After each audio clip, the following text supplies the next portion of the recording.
In the vast and ever-turning wheel of Hindu thought, there are three great powers that shape all of existence. One creates, one destroys, and one preserves. This middle path, the path of maintenance and balance, belongs to Vishnu. He is not just a god, he is the very principle of preservation that holds the universe together. Vishnu is the guardian of Dharma, which is the cosmic order, the right way of living. He ensures that the world does not fall into chaos. This makes him a central figure, a deity to whom millions turn for stability and protection in their lives. His importance comes from this role as the cosmic manager, the one who keeps the story of the world going. Vishnu's story is deeply connected to the ancient scriptures known as the Vedas. These sacred texts are the foundation of Hindu philosophy. It is said that the knowledge of the Vedas flows from him, like a river from a divine source. He is the ultimate reality, the supreme being called Brahman in its personal form. From Vishnu's navel, a lotus flower blooms, and upon this lotus sits Brahma, the creator god. This beautiful image shows us something profound. It tells us that creation itself emerges from the principle of preservation. Brahma can only create because Vishnu provides the stable foundation for existence to unfold.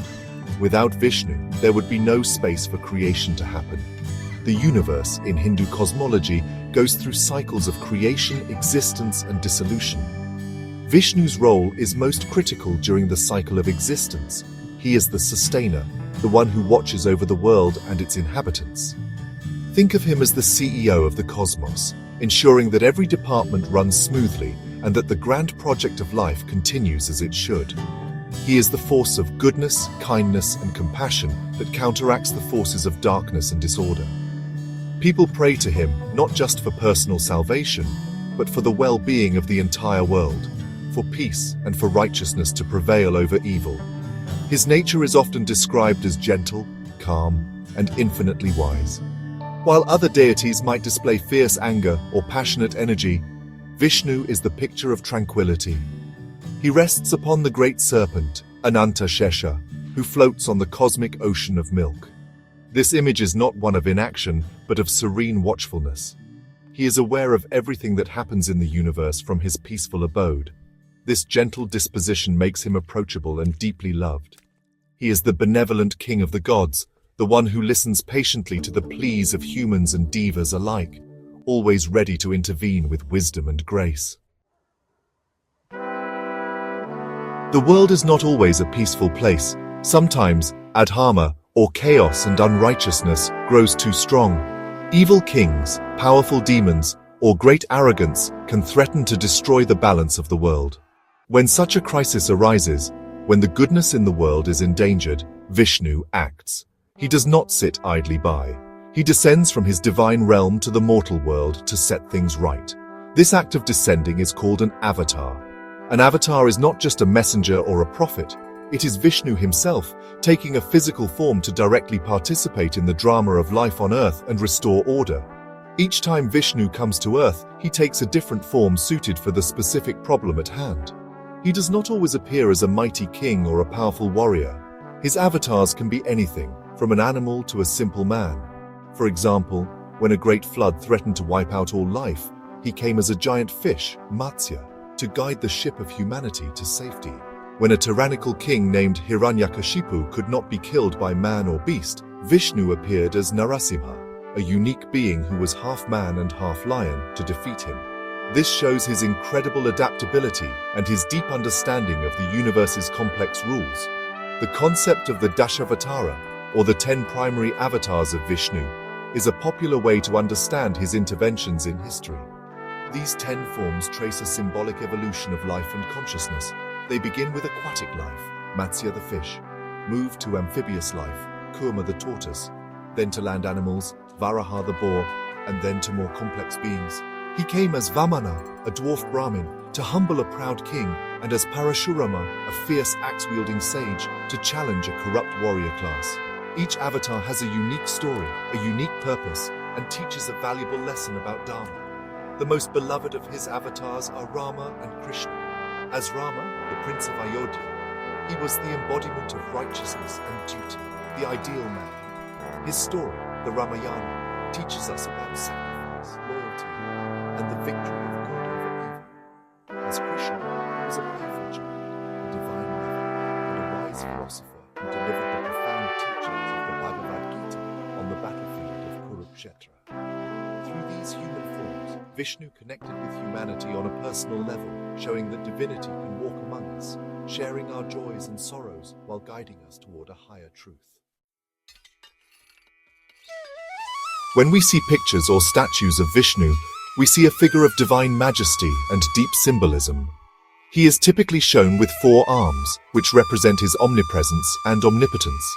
His 4 hands hold 4 specific objects, each with a profound meaning. In one hand he holds the conch shell, the Panchajanya, which produces the primordial sound of creation, Om. Its sound calls people to live a righteous life. In another hand, he holds the Sudarshana chakra, a spinning discus-like weapon. This represents the mind and its power, and it serves as his ultimate weapon to destroy evil and protect the righteous. The other 2 hands hold a lotus flower, or Padma, and a mace, or Gada. The lotus flower is a symbol of beauty, purity, and spiritual liberation. It reminds us that we can live in the world without being tainted by it, just as a lotus rises clean from muddy waters. The mace, named Kaumodaki, represents mental and physical strength. It is the power of primal force and knowledge from which all other powers emerge. Together, these 4 emblems show that Vishnu is the master of creation, the commander of the mind, the source of liberation, and the wielder of ultimate power, all in perfect balance. Another striking feature of Vishnu is the color of his skin. He is almost always depicted with a divine blue complexion. This blue color is not random, it is symbolic of the infinite. It represents the color of the sky and the deep ocean, things that are vast, immeasurable, and all-pervading. Just like the endless sky, Vishnu's presence is everywhere and has no limits. He is as boundless as the cosmos itself.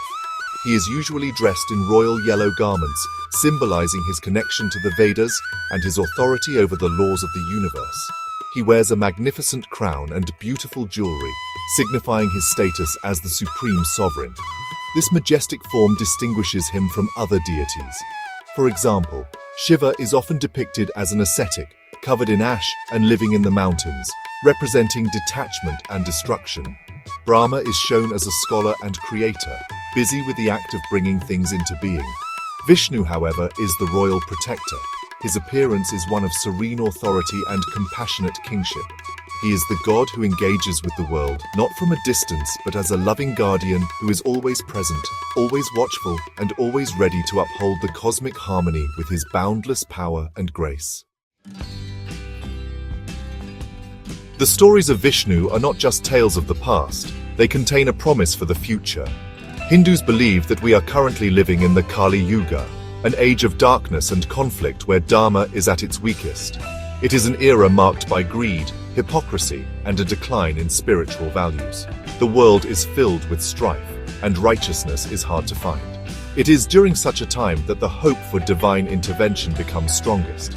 People look to the stories of Vishnu's past avatars and find comfort in the belief that he has not abandoned the world to its fate. This belief centers on his final avatar, who is yet to come.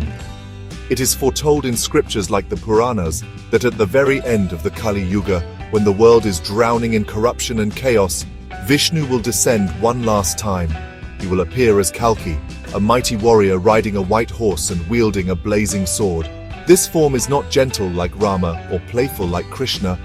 Kalki will be a force of cosmic justice, a divine purifier who will come to destroy the evil that has taken over the world and to sweep away the darkness of the age. The arrival of Kalki will mark the end of the current cycle of time. His purpose is to vanquish the wicked, protect the few remaining virtuous people, and usher in a new era of truth and purity. After his work is done, the Kali Yuga will end and the world will be renewed. A new Satya Yuga, or Golden Age of Truth, will begin. This cyclical view of time provides a powerful message of hope. It tells us that no matter how bad things get, the darkness is never permanent. A divine renewal is always on the horizon, promised by the Preserver himself. This faith in Vishnu's final return is a cornerstone of Vaishnavism, the tradition that worships him as the supreme being. It is a belief that provides immense strength and optimism. It assures believers that the universe is not a random, chaotic place, but is under the watchful care of a benevolent guardian.